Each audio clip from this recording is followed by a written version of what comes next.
मधुबन के बाबा, मधुबन के बाबा मुरली वाले, आपका क्या कहना, आपका क्या कहना।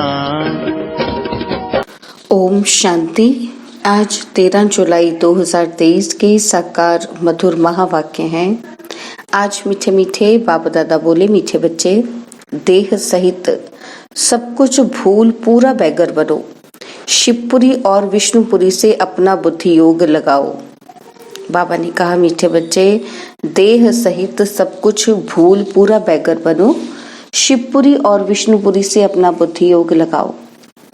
बाबा ने आज प्रश्न पूछा कि किस बात में तुम बच्चों को बाप समान फ्राक दिल बनना है।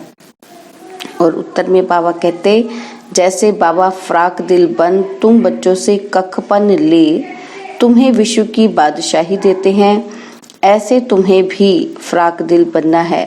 जगह जगह पर गॉडली यूनिवर्सिटी खोल दो। 3-4 ने भी अच्छा पद पाया तो अहो सौभाग्य।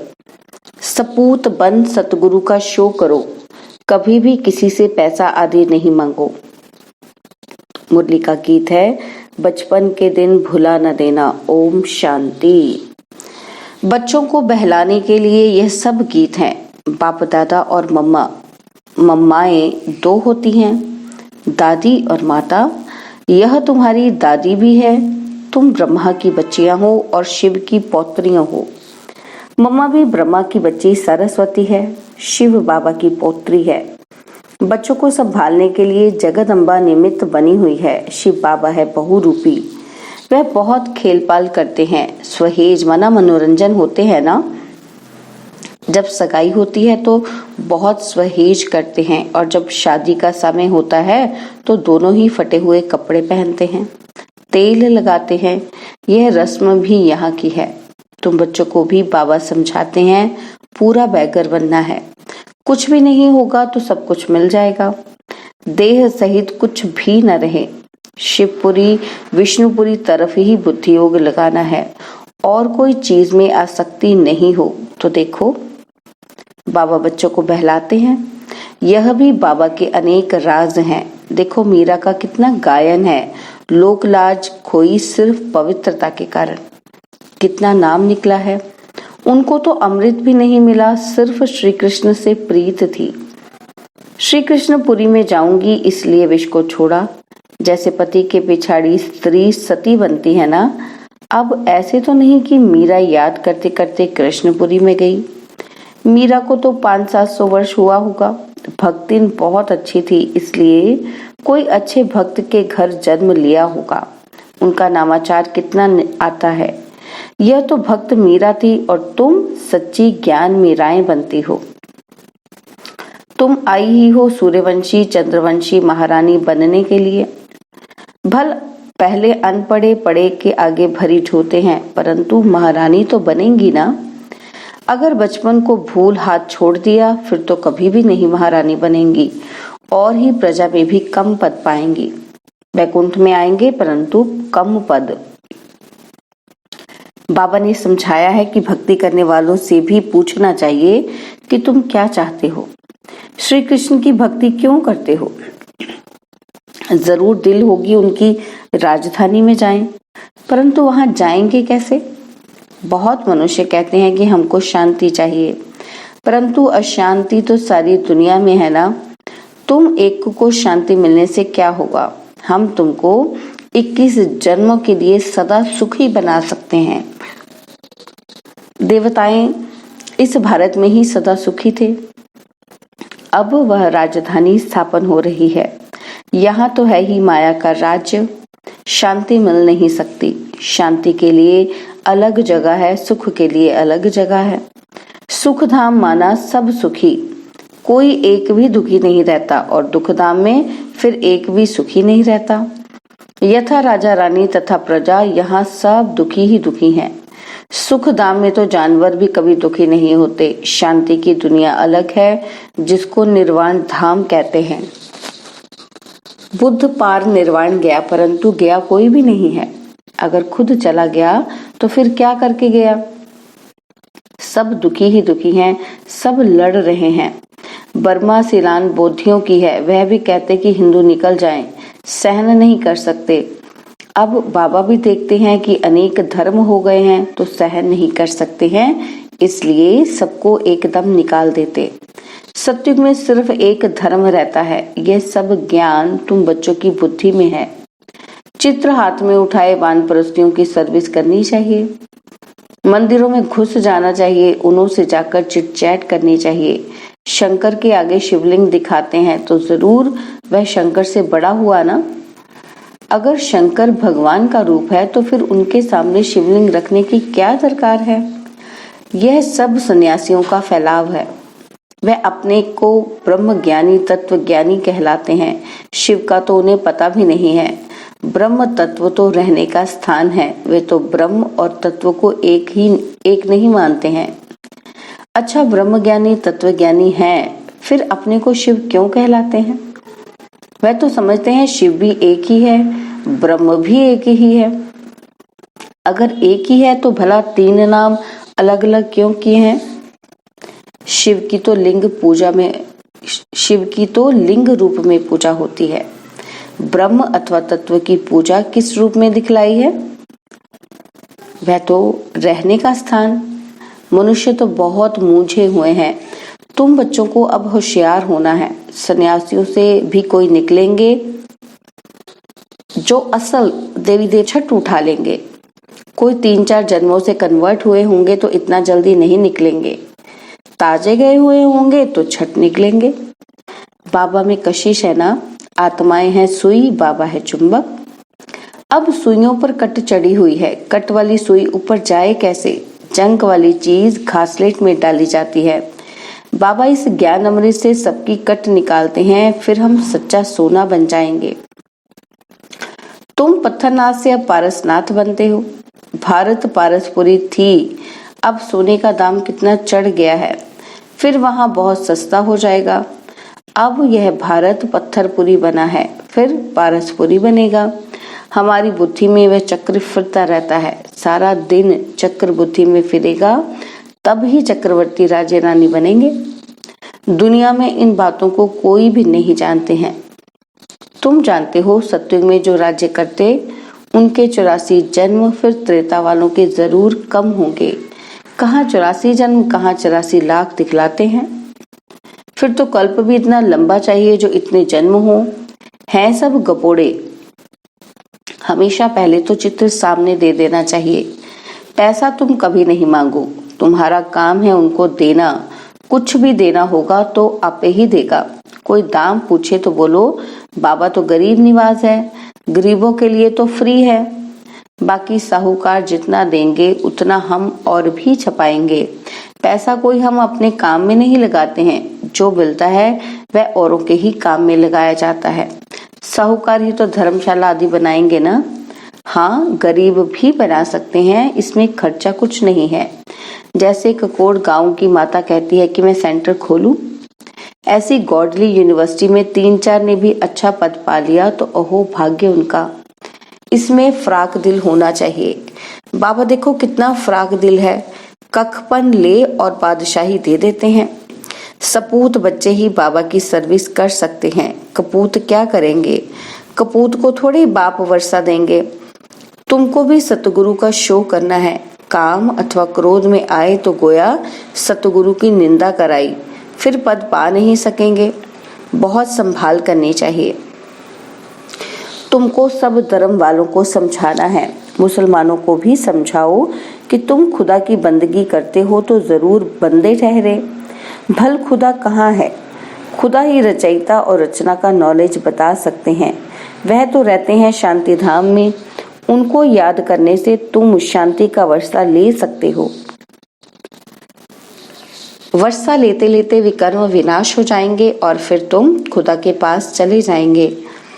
यह ज्ञान सब धर्मों के लिए है। ये है बिल्कुल नई बात। ज्ञान से तुम्हारा बेड़ा पार हो जाता है और कहीं जाने की दरकार ही नहीं रहती। तो मीठे बच्चे, अब तुम स्वर्ग में चलते हो तो पवित्र जरूर बनना है। देखो भारत में पवित्रता नहीं है तो धक्के खाते रहते हैं। कितने हंगामे हैं। जो गांधी सिखलाकर गए हैं प्रजा फॉलो कर रही है। मेहतर, मजदूर, ड्राइवर आदि स्ट्राइक करते हैं तो गवर्नमेंट का नाक में दम चढ़ा देते हैं।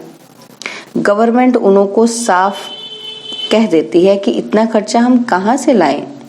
तो वह कहते हैं तुम तो मौज उड़ाते हो, धन ही धन इकट्ठा करते रहते हो, हमने गुनाह थोड़ी किया है तो हमको भी पगार चाहिए।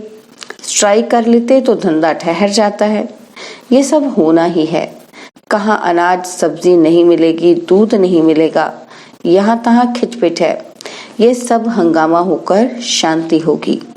अर्जुन को विनाश का और पुरी का साक्षात्कार कराया है ना, तुमको भी अब हो रहा है।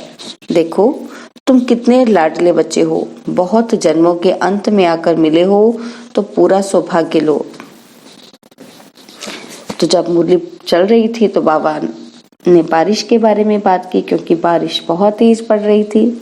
तो बाबा कहते देखो बाबा की भी ज्ञान वर्षा बहुत हुई है, तो उस बारिश की भी बहुत वर्षा हुई है। बारिश के लिए भी यज्ञ रचते हैं तो पीस के लिए भी यज्ञ रचते हैं, परंतु पीसफुल तो एक भगवान है। वह जब आए तो शांति का ज्ञान देने वाला तो वही है ना। अच्छे बच्चों को टोलपुट कहा जाता है, मिठाई खिलाई जाती है, वह जिस्मानी मिठाई, और यह है रूहानी मिठाई जो रूहानी बाप देते हैं। देही अभिमानी हो रहना बड़ी मंजिल है, इसमें मेहनत है। बाबा कहते 8 घंटा तो देही अभिमानी बनो, फिर भल शरीर निर्वाह अर्थ काम भी करो। रात को जागो तो बहुत अच्छी लगन लगेगी, कमाई है ना। हे नींद को जीतने वाले बच्चे, मुझे श्वासोश्वास याद करो, विचार सागर मंथन करो। रात दिन जितना योग में रहेंगे विकर्म विनाश होंगे। जितना जितना ज्ञान का सिमरन करेंगे उतनी कमाई होगी। बाकी सर्विस तो बहुत है। बाबा से पूछेंगे तो बाबा कहेंगे बैठे रहो, आराम करो, इसमें पूछने की दरकार नहीं। बाबा ने लोकलाज कुल का कुछ ख्याल किया क्या? अरे बादशाही मिलती है, बाकी हाँ हर एक का अपना अपना पार्ट है। फिर बाबा से पूछना है, हर एक को अपनी अपनी राय पूछनी है, क्योंकि हर एक का कर्म बंधन अलग है। पैसे हैं तो अलौकिक सर्विस में सफल करने हैं। बच्चों को महावीर बनना है। गाया भी हुआ है कि मेरा तो एक शिव बाबा, दूसरा न कोई, वही सबका बाप है। शिव बाबा कहते हैं कि मैं सभी को वापस ले जाने आया हूँ। बाप कहते हैं इस दुनिया में एक भी मनुष्य त्रिकालदर्शी आस्तिक नहीं है, सब नास्तिक है। बाप को न जानने वाले, बाकी रिद्धि सिद्धि वाले बहुत हैं। माया भी कोई कम नहीं है, इस माया पर ही जीत पानी है, इसलिए कवच पड़ा रहे। कवच का अर्थ ही है मन मना भव। शिव बाबा को याद करो, देही अभिमानी बनो। इस अंतिम जन्म में तुम एक ही बार देही अभिमानी बनते हो, और फिर सतयुग से कलयुग तक यह देही अभिमानी बनने की शिक्षा कोई देता ही नहीं। इस समय ही देही अभिमानी बनना पड़ता है, क्योंकि अब शरीर छोड़ मेरे पास आना है। देवी देवताएं देही अभिमानी क्यों बने? उनको वापस थोड़ी जाना है। यह ज्ञान अभी तुमको मिलता है। तुम अशरीरी थे, फिर यह शरीर धारण कर पाठ बजाया, अब फिर शरीर छोड़ वापस जाना है। अपनी अवस्था को जमाना है, माया पर जीत पानी है। ग्रस्त व्यवहार में तो रहना है। हंस बगुले इकट्ठे रहते हैं तो विघ्न पड़ते हैं। असुरों के सितम भी बहुत सहन करने हैं। घर बैठे प्रण कर लेते हैं, बाबा कुछ भी हो जाए हम आपसे वर्षा तो जरूर लेंगे। कितनी मार खाते हैं। ड्रामा अनुसार यह पाठ कल्प पहले भी चला था। जो बहुत सितम सहन करते हैं वही सौभाग्यशाली हैं, और फिर भी आकर मिले हैं ना। उनकी प्रारब्ध तो बन गई ना। हाँ, इसमें मेहनत है। असुर से देवता बनना है। जब तक जीते हैं ज्ञान अमृत पीना ही है। बाबा नई नई बातें समझाते रहते हैं, युक्तियां बताते रहते हैं। इसको विचार सागर मंथन कहा जाता है। बुद्धि की मथानी चलानी चाहिए। रात को भी शिव बाबा को याद कर सो जाओ। सर्विस का शौक होगा तो उनको नींद थोड़ी आएगी, ख्यालात चलता रहेगा। इस पॉइंट पर क्या क्या समझाएं? ज्ञान को चिरीती अंदर घोटना है। जब ज्ञान घिसेंगे तब ही राज तिलक लेने के लायक बनेंगे। जो तीखे तीखे बच्चे हैं उनको फॉलो करना चाहिए। बड़ी जबरदस्त कमाई है, जिनके पास लाख करोड़ है वे सब खलास हो जाएंगे। थोड़े टाइम में देखना क्या होता है, फिर मनुष्य जागेंगे, लड़ाई आदि की रिहर्सल होती रहेगी। अच्छा, मीठे मीठे सिकिलदे बच्चों प्रति माता पिता बाप दादा का याद प्यार और गुड मॉर्निंग। रूहानी बाप की रूहानी बच्चों को नमस्ते। हम रूहानी बच्चों की रूहानी बाप दादाजी को दिलवा चांद सिकवा प्रेम से नमस्ते। ओम शांति। प्यारे बाबा, मीठे बाबा, मेरे बाबा, शुक्रिया बाबा, शुक्रिया बाबा, शुक्रिया। धारणा के लिए मुख्य सार है, पहला पॉइंट है, किसी भी चीज में आसक्ति नहीं रखनी है, देही अभिमानी होकर रहना है, याद का कवच सदा पहनकर रखना है।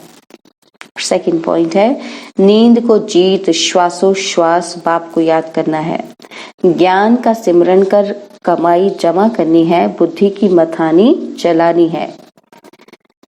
बाबा ने वरदान दिया कि सर्वशक्तिमान के साथ की अनुभूति द्वारा सर्व प्राप्तियों का अनुभव करने वाले तृप्त आत्मा भव।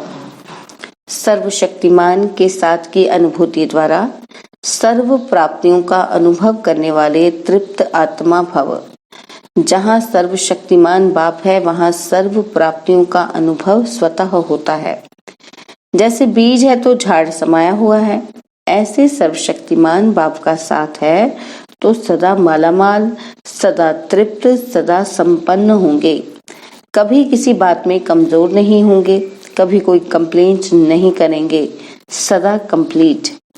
क्या करें कैसे करें यह कंप्लेंट नहीं, क्योंकि क्यों समाप्त। जो सदा साथ रहते हैं वह चलेंगे भी साथ। स्लोगन, नयनों में जैसे नूर समाया हुआ है ऐसे बुद्धि में शिव बाबा की याद समाई हो। नयनों में जैसे नूर समाया हुआ है ऐसे बुद्धि में शिव पिता की याद समाई हो। ओम शांति। और अब यह एक बहुत अच्छी वीडियो भी जरूर देखें।